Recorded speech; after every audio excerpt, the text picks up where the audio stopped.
नमस्कार दोस्तों, स्वागत है आपका हमारे channel the will power academy में। आज हम लोग पढ़ेंगे एनसीईआरटी कक्षा 7 का इतिहास का अध्याय 3, जिसका शीर्षक है दिल्ली के सुल्तान। तो इस अध्याय में हम आज पढ़ेंगे दिल्ली सल्तनत के बारे में। दिल्ली सल्तनत में 5 वंशों ने शासन किया। वे वंश कौन कौन से थे, हम आगे पढ़ेंगे। हम इस अध्याय में केवल कॉन्सेप्ट और फैक्ट को ध्यान में रखते हुए पढ़ेंगे। तो आइए हम शुरू करते हैं। लिखा है, हमने अध्याय 2 में देखा कि कावेरी डेल्टा जैसे क्षेत्र बड़े राज्यों के केंद्र बन गए थे। क्या आपने गौर किया है कि अध्याय 2 में किसी ऐसे राज्य का जिक्र नहीं है जिसकी राजधानी दिल्ली रही हो? तो हमने पिछले वीडियो में अध्याय 2 के बारे में पढ़ा है। हमने कहीं भी ऐसे शब्द नहीं देखे हैं जहाँ पे दिल्ली शब्द आया हो। क्यों? क्योंकि दिल्ली 12वीं शताब्दी में महत्वपूर्ण शहर बना। ठीक, आगे हम पढ़ते हैं। तालिका 1 पर नज़र डालिए। तो आइए हम पहले तालिका 1 के बारे में देख लेते हैं कि तालिका 1 में क्या लिखा गया है, हम उसके बारे में समझ लेते हैं। यहाँ तालिका 1 दिया गया है। यहाँ दिया गया है दिल्ली के शासकों के बारे में, जिसमें राजपूत वंश में कौन कौन से हैं? तोमर और चौहान वंश, ये दोनों राजपूत वंश के अंतर्गत आते हैं। जिसमें तोमर का शासनकाल कब से दिया है? आरंभिक 12वीं शताब्दी यानी कि 1165 ईस्वी तक। तोमर वंश में महत्वपूर्ण शासक का नाम अनंगपाल, जिसका शासनकाल है 1130 से 1145 तक। उसके बाद चौहान वंश आते हैं। चौहान वंश का शासनकाल कब से कब तक है? 1165 से 1192 ईस्वी तक। चौहान वंश में जो महत्वपूर्ण शासक हैं वे हैं पृथ्वीराज चौहान। इनका शासनकाल दिया गया है 1175 से 1192 ईस्वी। इसके बाद दिल्ली में शासन करेंगे तुर्की शासक, जिसे गुलाम वंश भी कहा जाता है। तो गुलाम वंश का शासनकाल कब से कब तक रहा? 1206 से 1290 ईस्वी तक। जिसमें पहले शासक का नाम दिया गया है कुतुबुद्दीन ऐबक। इनका शासनकाल 1206 से 1210 ईस्वी तक रहा। इल्तुतमिश का 1210 से 1236 ईस्वी तक रहा। रजिया का 1236 से 1240 ईस्वी तक रहा। इसके बाद आएंगे गयासुद्दीन बलबन, 1266 से 1287 ईस्वी तक रहा। तो इसमें और भी कई शासक हैं, लेकिन जो महत्वपूर्ण शासक हैं उनका नाम इसमें दिया गया है। अब हम गुलाम वंश के बाद कौन से वंश आएंगे? खिलजी वंश, जिसके बारे में हम पढ़ेंगे। खिलजी वंश में 2 शासक इम्पॉर्टेंट है, जिसमें से कौन कौन से? जलालुद्दीन खिलजी और अलाउद्दीन खिलजी। तो खिलजी वंश का शासनकाल कब से कब तक रहा? 1290 से 1320 ईस्वी तक। जलालुद्दीन खिलजी का 1290 से 1296 ईस्वी तक रहा। उसके बाद अलाउद्दीन खिलजी का शासनकाल 1296 से 1316 ईस्वी तक रहा। अब खिलजी वंश के बाद आएगा तुगलक वंश। तुगलक वंश का शासनकाल 1320 से 1414 तक रहा। जिसमें पहले हैं गयासुद्दीन तुगलक। इनका शासनकाल 1320 से 1324 ईस्वी तक रहा। उसके बाद आएंगे मोहम्मद बिन तुगलक, जिसको हम MBT के नाम से भी जानते हैं। तो इनका शासनकाल कब से कब तक रहा? 1320 से 1351 ईस्वी तक। उसके बाद फिरोज तुगलक का शासनकाल 1351 से 1388 ईस्वी तक रहा। अब इसके बाद अगले शासक आएंगे सैयद वंश, जिसका शासनकाल 1414 से 1451 तक रहा। इसमें जो इम्पोर्टेंट शासक है एक ही दिया गया है, क्या नाम है उनका? खिज्र खां। इनका शासनकाल 1414 से 1421 तक दिया गया है। अब लास्ट शासक हैं लोदी वंश, जिसमें से इसमें दिया गया है बहलोल लोदी का। लोदी वंश का शासनकाल कब से कब तक है? 1451 से 1526 ईस्वी तक। इसमें बहलोल लोदी का शासनकाल 1451 से 1489 तक दिया गया है।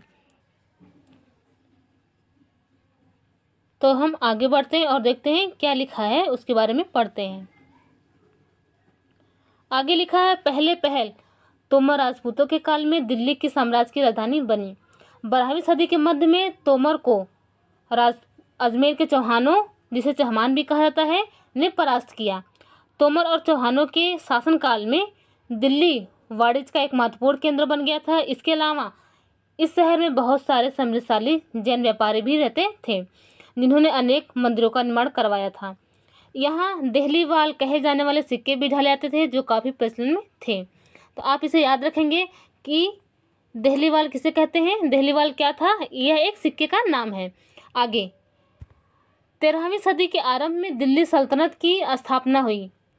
आप इसे भी याद रखेंगे, दिल्ली सल्तनत की स्थापना कब हुई? 13वीं सदी के आरंभ में, और इसके साथ दिल्ली एक ऐसी राजधानी में बदल गई जिसका नियंत्रण इस उपमहाद्वीप के बहुत बड़े क्षेत्र पर फैला था। तालिका 1 पर फिर से नज़र डालिए और उन 5 वंशों की पहचान कीजिए जिनसे मिलकर दिल्ली की सल्तनत बनी। तो हमने तालिका 1 में अभी पढ़ा है, जिसमें 5 वंश थे दिल्ली सल्तनत में, उनके बारे में पढ़ा भी और देखा भी। आगे लिखा गया है, जिस इलाके को हम आज दिल्ली के नाम से जानते हैं वहाँ इन सुल्तानों ने अनेक नगर बसाए। मानचित्र 1 को देखकर दिल्ली एक कोना, सीरी और जहांपना को पहचानिए।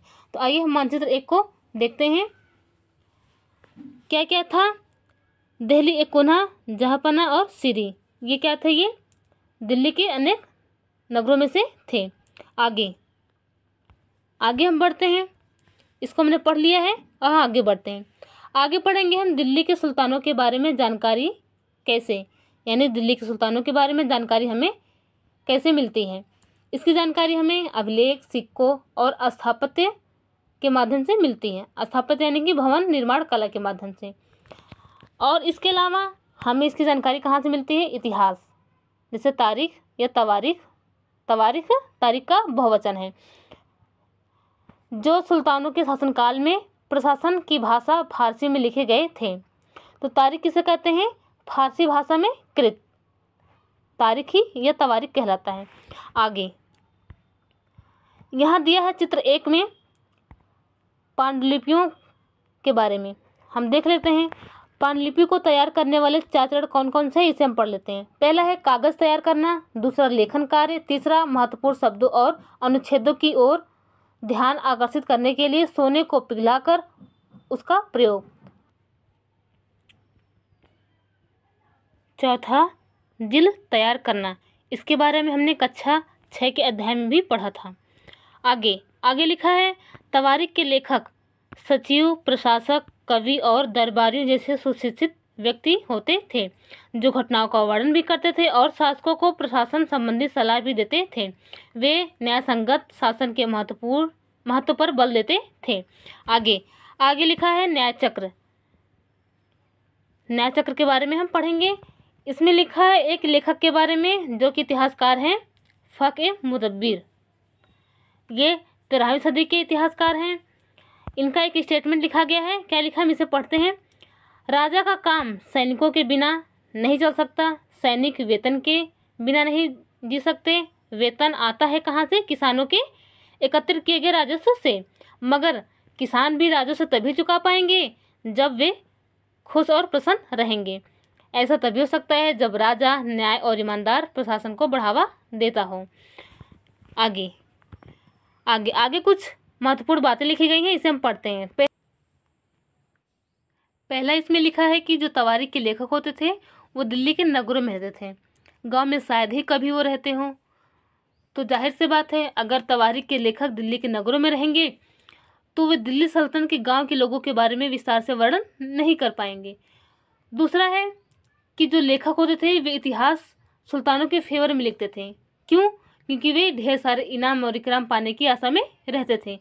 तीसरा यहाँ लिखा गया है कि लेखक शासकों को जन्मसिद्ध अधिकार और लिंग भेद पर आधारित आदर्श समाज व्यवस्था बनाए रखने की सलाह देते थे, लेकिन उनके विचार से सारे लोग सहमत नहीं होते थे। आगे यहाँ पे लिखा गया है जन्मसिद्ध अधिकार और लिंग भेद के बारे में, इसे हम पढ़ते हैं। जन्मसिद्ध अधिकार क्या होता है? जो जन्म से ही हमें कुछ विशेष अधिकार मिल जाता है उसे हमें जन्मसिद्ध अधिकार कहते हैं, यानी कि जन्म के आधार पर विशेष अधिकार का दावा।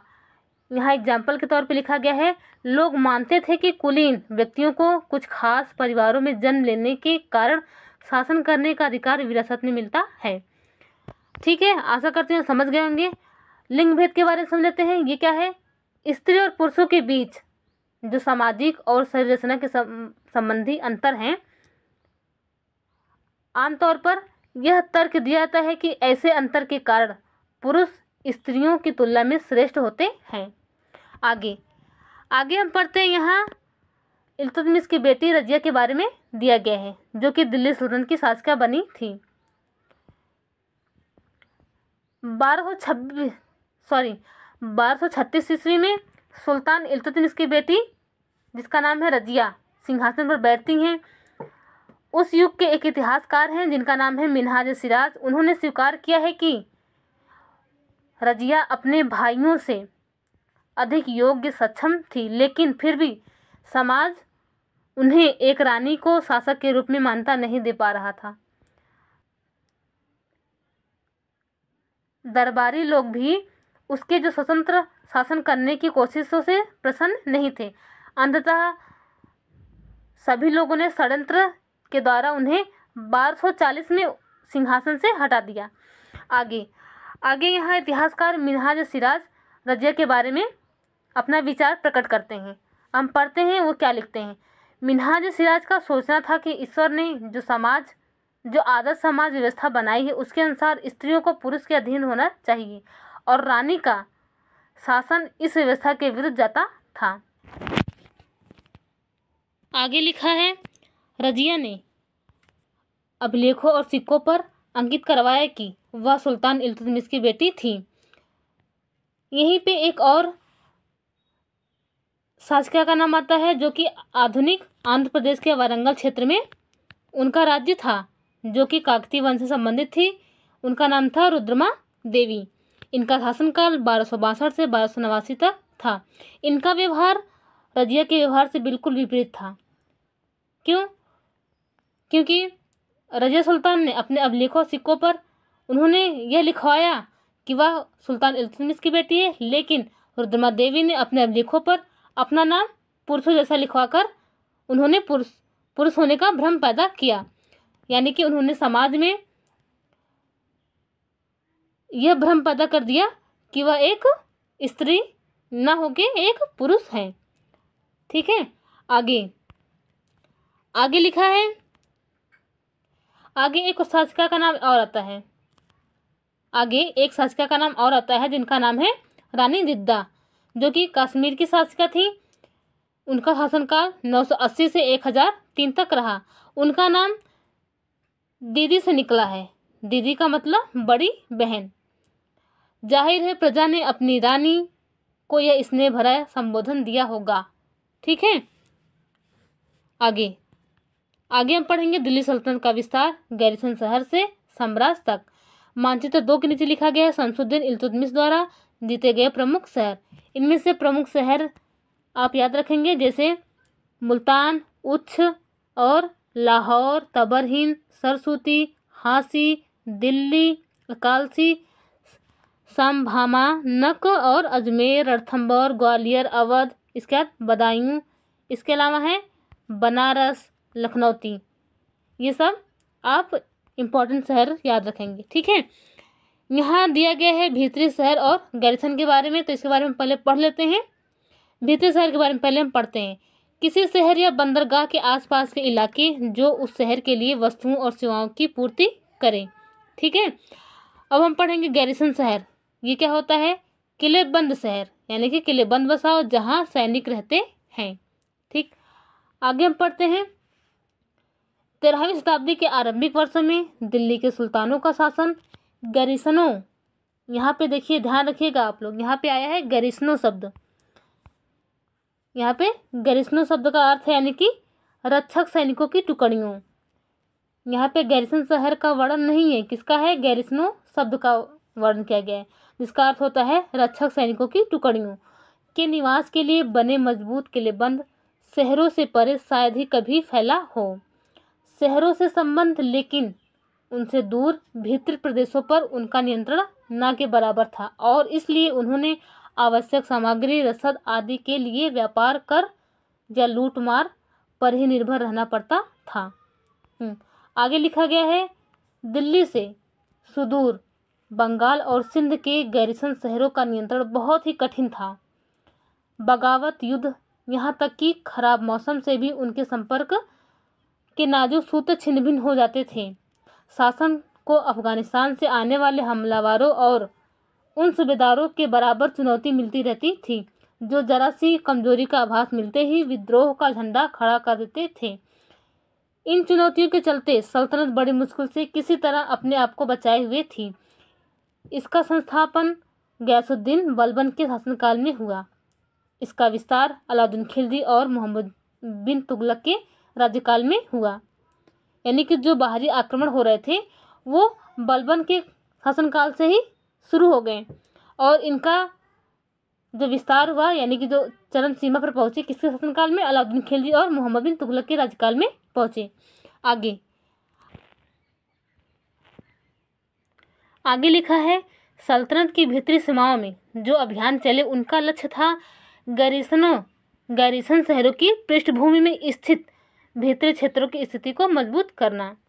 और इस अभियान के दौरान गंगा यमुना के दबाव से जंगलों को साफ करवा दिया गया और शिकारी संग्राहकों तथा चरवाहों को उनके निवास स्थान से उन्हें खदेड़ दिया गया।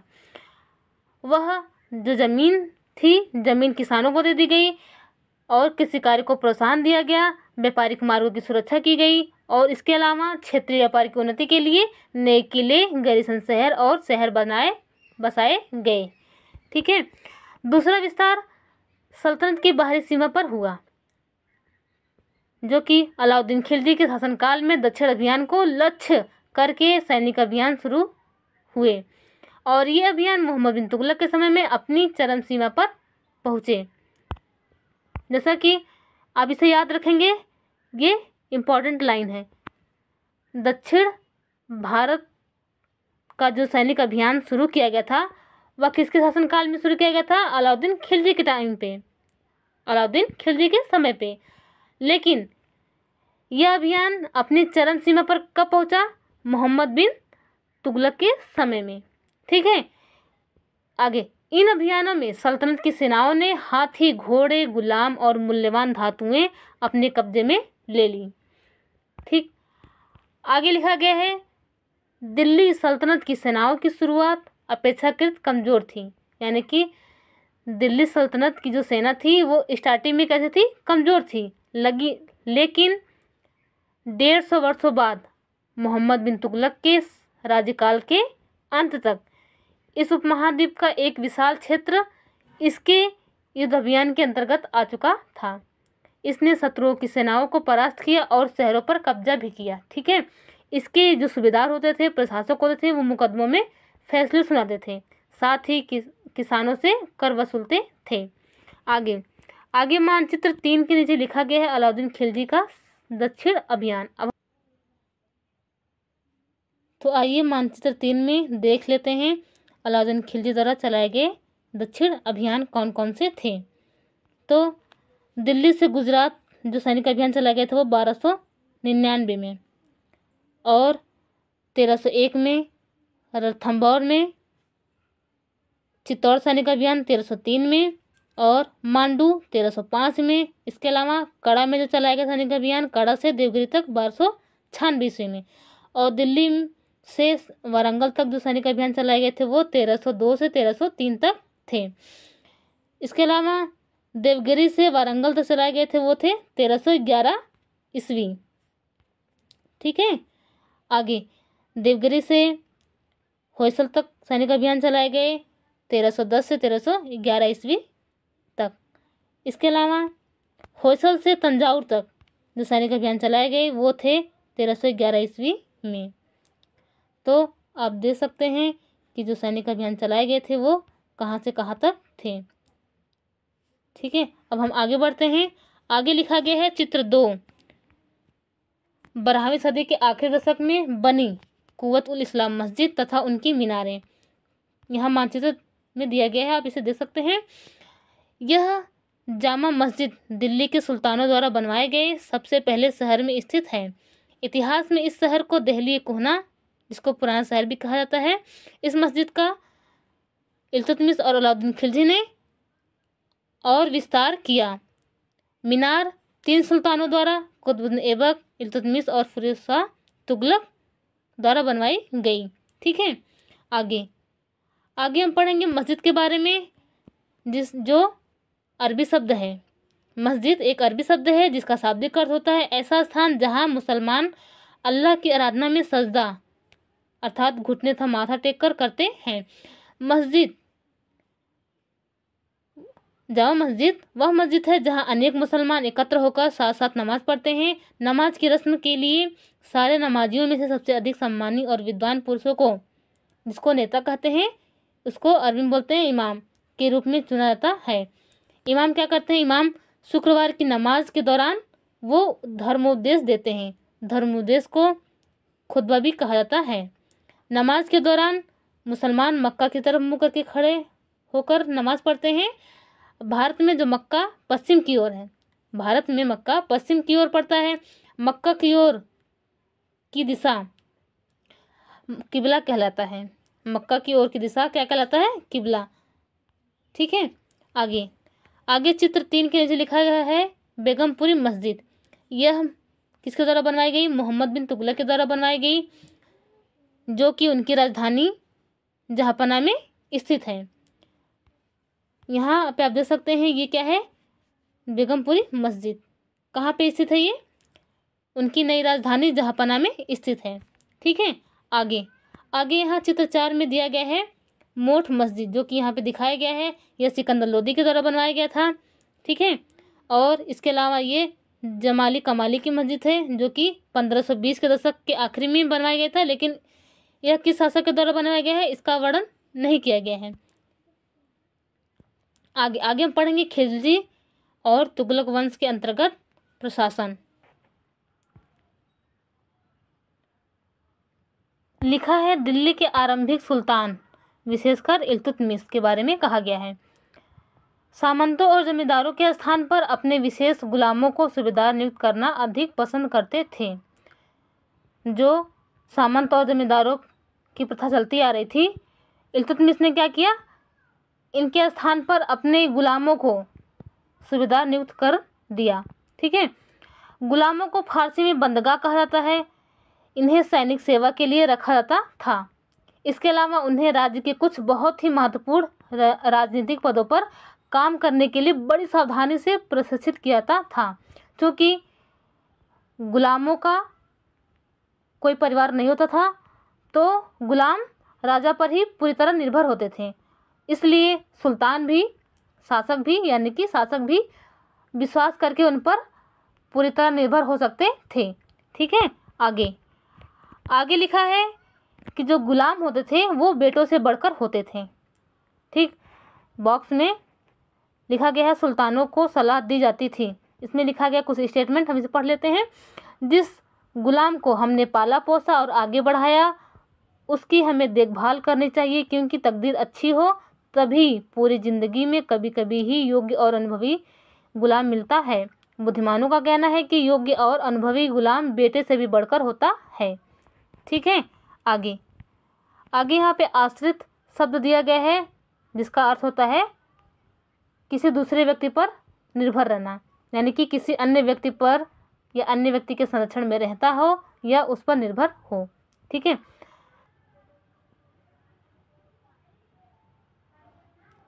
अब देखिए यहाँ पे याद रखने वाली बात है।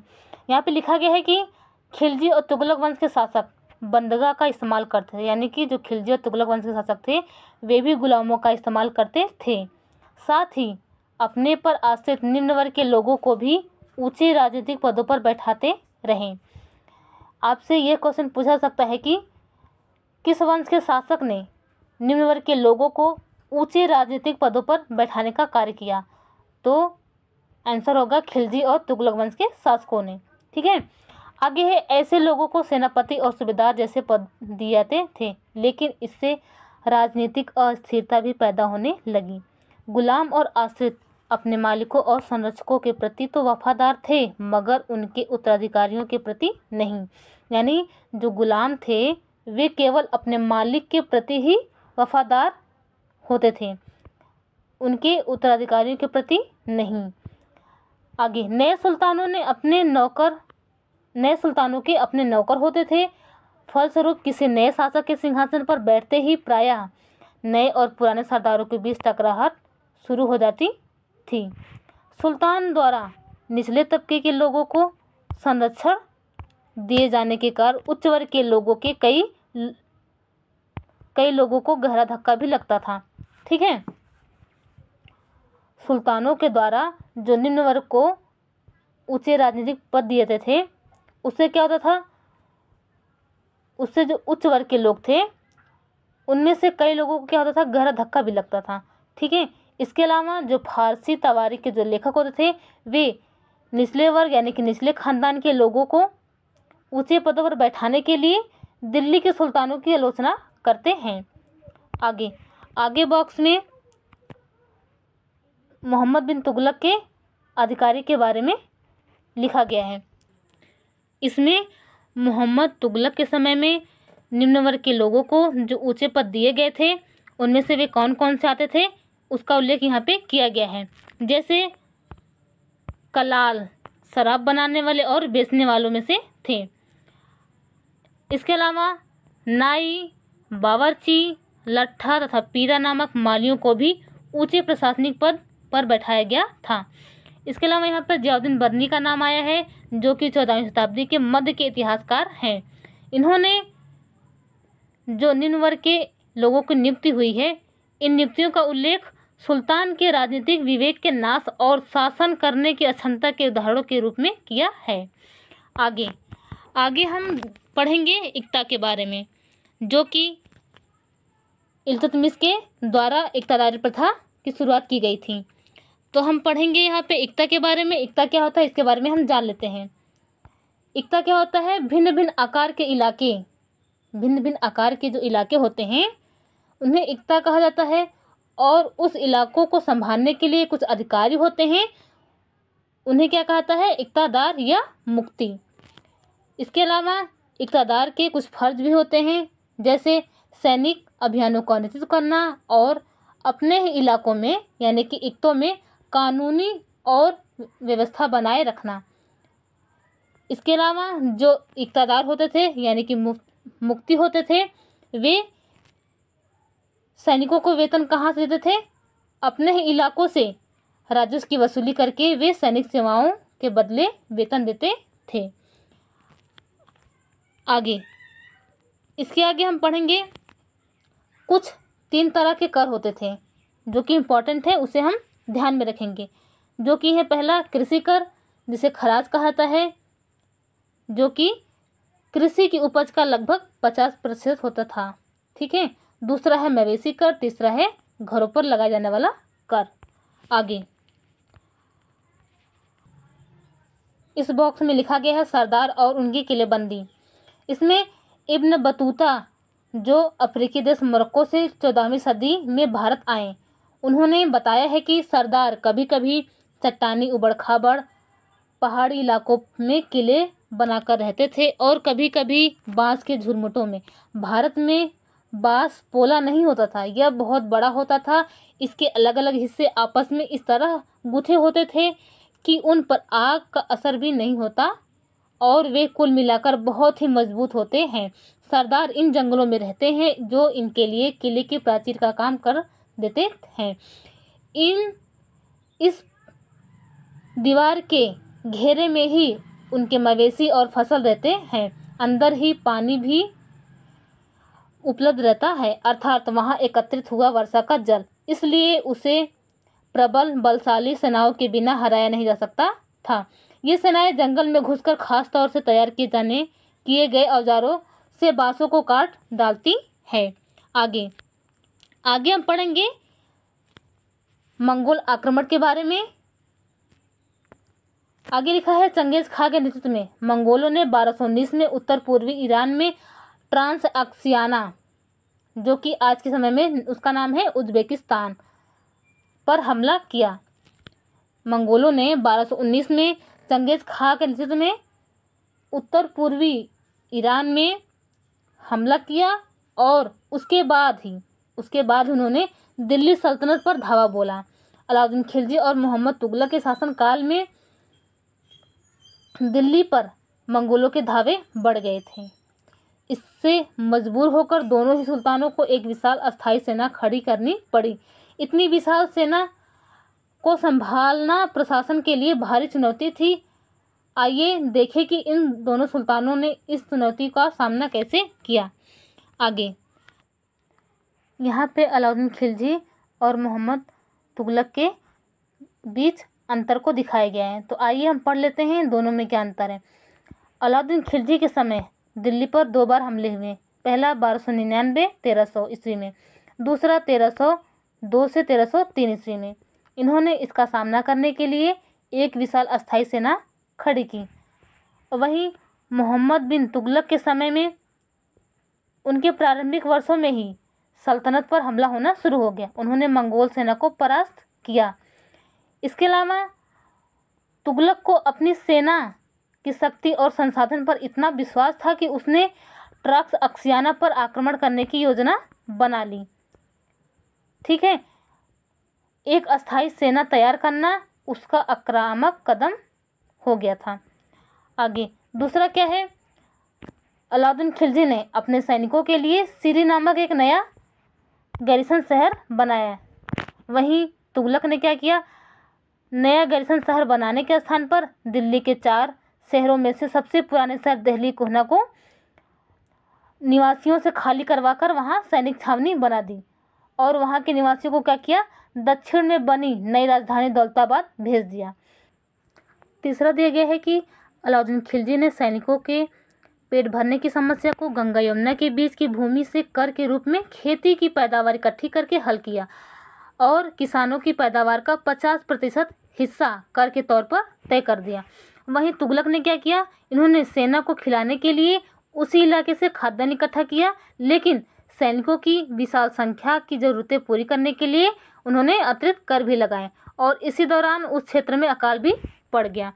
आगे चौथा दिया गया है कि अलाउद्दीन खिलजी ने सैनिक को एकता के स्थान पर नगद वेतन देना तय किया। इसके अलावा उन्होंने चीज़ों की कीमतों पर नियंत्रण लागू कर दिया। इससे क्या होता था कि जो व्यापारी होते थे वे निश्चित दरों का उल्लंघन नहीं कर सकते थे। अगर वे करते भी थे तो वे सजा के पात्र होते थे। ठीक है, मोहम्मद बिन तुगलक ने क्या किया, उन्होंने सैनिकों को वेतन नगद देते थे, लेकिन कीमतों पर नियंत्रण करने की जगह वे क्या करें, आज की कागजी मुद्रा यानी कि सांकेतिक मुद्रा चलाई। वे मुद्रा कैसे होते थे, वे धातु के बने होते थे जो कि सस्ती धातु के होते थे। इससे क्या होता था, वे तमाम तरह के कर इस टोकन मुद्रा के द्वारा ही चुकाते थे, जिससे क्या होता था, इस जो सस्ती धातु है, सस्ती मुद्रा है, इससे क्या होता था, इससे जाली सिक्के बड़े आसानी से बनाए जाते थे, जिससे भ्रष्टाचार पैदा हो जाता था।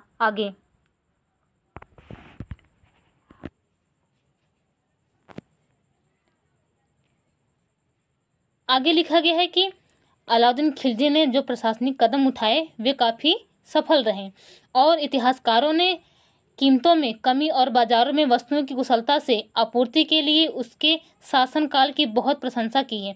मंगोल आक्रमणों के खतरे का भी उसने सफलतापूर्वक सामना किया। इसके अलावा तुगलक ने क्या किया, तुगलक द्वारा उठाए गए जो प्रशासनिक कदम थे वे बेहद असफल रहे। जैसे कश्मीर पर उनका आक्रमण पूरी तरह से विफल रहा। उसी समय उन्होंने जो तुरान पर आक्रमण करने का इरादा बनाया था उसे छोड़ दिया और अपनी विशाल सेना को भंग कर दिया। और इसके अलावा उन्होंने इसी बीच प्रशासन संबंधी जो कदम उठाए थे उनसे कई परेशानियां पैदा हो गई।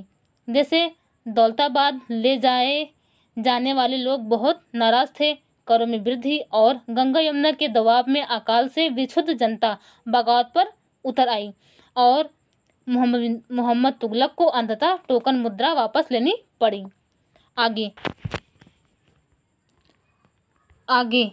आगे कुछ प्रमुख लाइन दी गई है, इसे आप याद रखेंगे। यहाँ पे लिखा गया है कि सल्तनत के इतिहास में पहली बार दिल्ली के किसी सुल्तान ने मंगोल इलाके को फतह करने के अभियान की योजना बनाई थी। आप इसे ध्यानपूर्वक पढ़ेंगे। सल्तनत के इतिहास में पहली बार दिल्ली के किसी सुल्तान ने मंगोल इलाके को फतह करने की अभियान की योजना बनाई थी। वे कौन सा सुल्तान था, वो मोहम्मद तुगलक था। आगे हम पढ़ेंगे क्या लिखा है, जहां अलाउद्दीन खिलजी का बल प्रतिरक्षा पर था वहां मोहम्मद बिन तुगलक के द्वारा उठाए गए कदम मंगोलों के विरुद्ध सैनिक आक्रमण की योजना का हिस्सा था। लड़ाई तो दोनों लोगों ने किया था, अलाउद्दीन खिलजी और मोहम्मद बिन तुगलक के शासनकाल में मंगोलों से लड़ाई हुई थी, लेकिन अलाउद्दीन खिलजी का बल कहाँ पे था, प्रतिरक्षा पर था। वहीं मोहम्मद बिन तुगलक का जो कदम था वो किस तरफ था, वो मंगोलों के विरुद्ध सैनिक आक्रमण करने की योजना का हिस्सा था। ठीक है, आगे आगे हम पढ़ेंगे 15वीं तथा 16वीं शताब्दी में सल्तनत।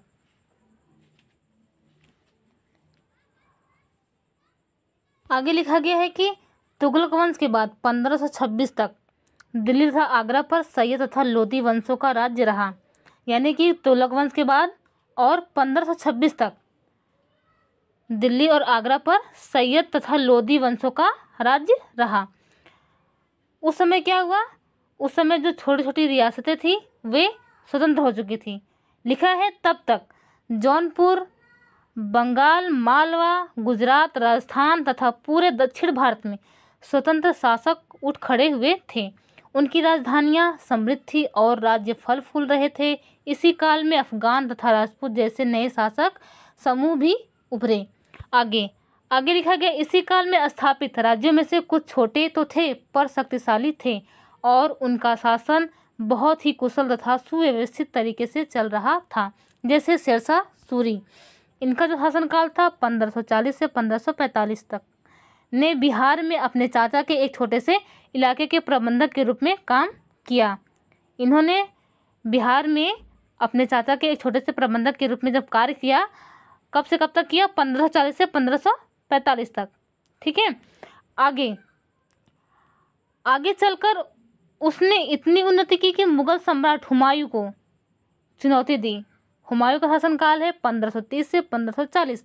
बीच में शेरशाह सूरी ने हुमायूं को दिल्ली से खदेड़ दिया था और दिल्ली पर शासन किया।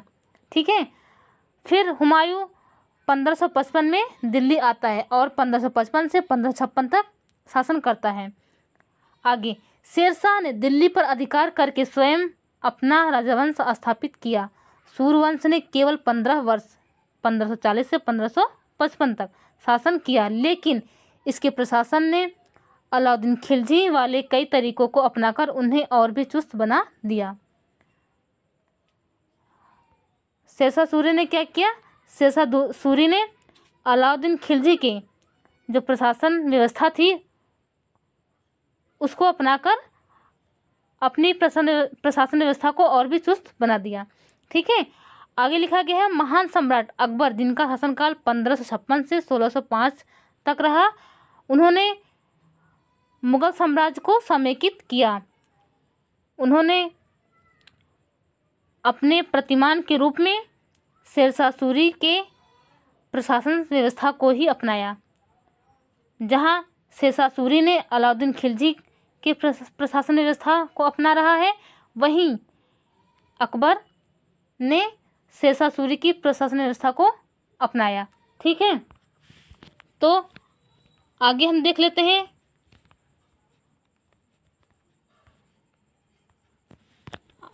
बस इतना ही है। आज हम अपना चैप्टर यहीं पे समाप्त करते हैं। अब हम आपसे मिलेंगे अगले वीडियो में इसी अध्याय के प्रश्न अभ्यास के साथ। तो आज के लिए बस इतना ही। धन्यवाद।